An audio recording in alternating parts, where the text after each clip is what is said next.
3 মাহটো সম্পূৰ্ণ হৈ গ'ল এতিয়া আজি পুৰা সম্পূৰ্ণ হৈছে আৰু এই 3 মাহে আমি যি ভুক্তভোগী হৈছো আমি জানিছো আৰু আমি এতিয়ালৈকে একো ন্যায় পোৱা নাই আৰু চিআইডি ফালৰ পৰাও যি আশা কৰিছিলো সেই আশাও আমাৰ পূৰণ নহবগে বুলি আমি ভাবিছো আস্থাটো হেৰুৱাই পেলাইছো এতিয়া বৰ্তমান তেওঁলোকৰ ওপৰতো আস্থা নাইকিয়া নিচিনা হৈছে এইবোৰো মই কেতিয়াও বিশ্বাস নকৰো কাৰণ কিয় ফুটপ্ৰিন্ট পোৱাৰ পিছত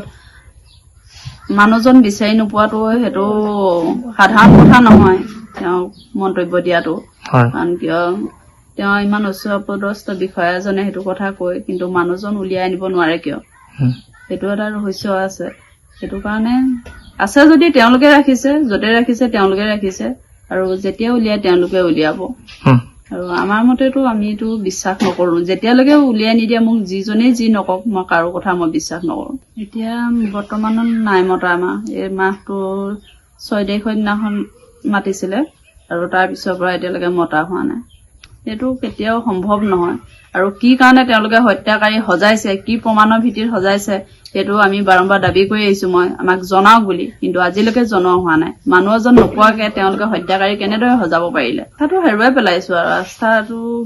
নাইকিয়া হোৱাৰ কাৰণে এতিয়া তেওঁলোকে যি কৰে তেওঁলোকৰ ওপৰত কথা আৰু মানে